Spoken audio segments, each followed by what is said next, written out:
స్వరాజ్ జై స్వరాజ్ జై స్వరాజ్ జై స్వరాజ్ జై స్వరాజ్. ప్రజలారా,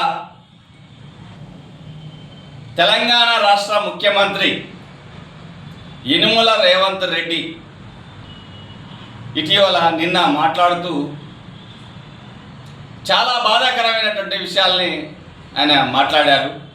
ఏది ప్రజలు బాధపడాల్సిన అవసరం, తెలంగాణని అవమానపరిచే విధంగా, తెలంగాణ ప్రజల్ని అవమానపరిచే విధంగా తన మాటలు ఉన్నాయి. బడ్జెట్ విషయంలో లేదా ఎంప్లాయీస్ వారి యొక్క డిమాండ్స్ విషయంలో మాట్లాడుతూ నువ్వు చెప్పుకున్న తీరు వేరే ఉంటుంది, కన్విన్స్ చేసే తీరే ఉంటుంది. పైసలు లేవు, అప్పులు పుట్టడం లేదు, ఎక్కడ పోయినా బ్యాంకర్లు దొంగ లెక్క చూస్తున్నారు నన్ను. అదేవిధంగా ఢిల్లీకి పోతే చెప్పులతో దొంగ వచ్చిందన్నట్టుగా చూస్తున్నాడు. అయ్యా రేవంత్ రెడ్డి గారు, నువ్వు ఒక సీఎం, నిన్ను దొంగగా చూస్తున్నారా అక్కడ వాళ్ళు? తెలంగాణ రాష్ట్ర సీఎం దొంగగా చూస్తున్నారా? మీరు స్పష్టం చేయాల్సినటువంటి, తెలంగాణ ప్రజలకు చెప్పాల్సినటువంటి అంశం ఇది. మళ్ళీ అడుగుతున్నాం, యనుమల రేవంత్ రెడ్డి గారిని దొంగగా చూస్తున్నారా? చెప్పుల దొంగగా చూస్తున్నారా? తెలంగాణ రాష్ట్ర ముఖ్యమంత్రిని దొంగగా చూస్తున్నారా? చెప్పుల దొంగగా చూస్తున్నారా? ఏంది భాష? ఏం మాట్లాడుతున్నావు నువ్వు? ఒకవేళ నిన్నే దొంగగా చూసినట్లయితే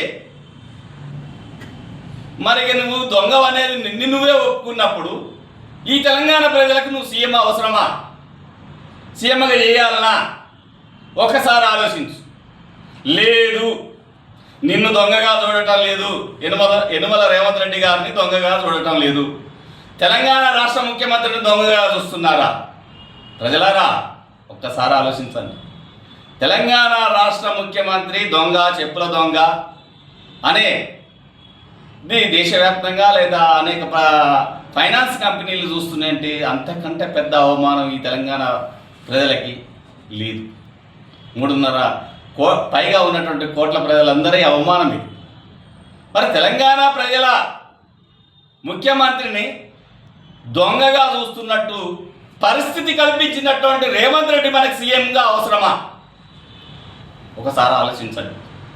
ఎందుకంటే ఒక ప్రధాన స్థానంలో ఉన్నటువంటి వాళ్ళు మాట్లాడుతున్నప్పుడు ప్రజల్లో ఆత్మవిశ్వాసం కల్పించాలి. ఎస్, కష్టాలు ఉన్నాయి, ప్రభుత్వానికి ఆదాయం రావట్లేదు అన్నప్పుడు నువ్వు చెప్పుకునే తీరు ఉంటుంది. అంతేగాని పైసలు లేవు, ఏమి లేవు, నన్నేం చేసావు, నన్ను కోసుకొని తింటారా? ఏంది భాష? నిన్ను కోసుకొని తింటానికే నేను ఆడ సీఎం చేసింది? ఉన్నాయన పాత ఆయన సరిగా చేయట్లేదు, నువ్వేదో గొప్పగా చేస్తావని నిన్ను సీఎం చేసిరు. నువ్వు రకరకాల వాగ్దానాలు చేసినావు. ఏ ఒక్క వాగ్దానాన్ని అమలు చేస్తుంది జనాలకు కూడా తెలుసు, చేస్తున్నావో లేదు. ఒక్కసారి ఆర్థిక సంక్షోభానికి ప్రభుత్వం ఎందుకు వెళ్ళిపోతుంది? పైగా నువ్వు మాట్లాడుతూ ఏమంటున్నావు? సీఎం గారు నువ్వు మాట్లాడుతూ ఏమంటున్నావు? ఇక నా దగ్గర పైసలు లేవు, రేట్లు పెంచడం తప్ప వేరే మార్గం లేదు, లేకపోతే పస్తులు ఉండాలి లేదా రేట్లు పెంచాలి. ఇది కూడా చాలా దుర్మార్గమైనటువంటి ఆలోచన. ఎస్, ప్రభుత్వం సంపద ఉత్పత్తి వైపు పోవాలి. తెలంగాణ సంపదకు నిలయం. దొరికిందల్లా ప్రైవేట్ వాడికి ఇస్తుంది, దొరికిందల్లా కాంట్రాక్టర్లకు ఇస్తుంది, దొరికిందల్లా మీ ఎమ్మెల్యేలు, మినిస్టర్లు, సీఎంలు లేదా ప్రధాన ప్రతిపక్ష నాయకులకు సంబంధించినటువంటి వాళ్ళకి కట్టబెడుతుంది. వాళ్ళు దోసుకుంటుంటారు, ప్రభుత్వానికి వచ్చే ఆదాయం లేదు. ప్రధాన వనరులు పన్నుల మీద, పన్నులు సరిపోవడం లేదు. కాబట్టి నన్ను ఏం చేయమంటారు? నన్ను కోసుకొని తినండి, ఇదా నీ భాష? ఒకవేళ ఆర్థిక సంక్షోభం ఉన్నట్లయితే ప్రభుత్వ ఉత్పత్తి రంగంలోకి వెళ్ళిపోతుంది. ప్రజలారా ఇల్లుగో, సివిల్ సప్లైస్ని మనం మార్కెటింగ్ చేద్దాం, గనులని ప్రభుత్వం చేపడుతుంది, లేదా రైస్ మిల్లుల్ని ప్రభుత్వం చేతుల్లోకి తీసుకుంటుంది. ఇట్లా లేదా ప్రభుత్వ రంగ సంస్థలను నెలకొల్పడుతుంది.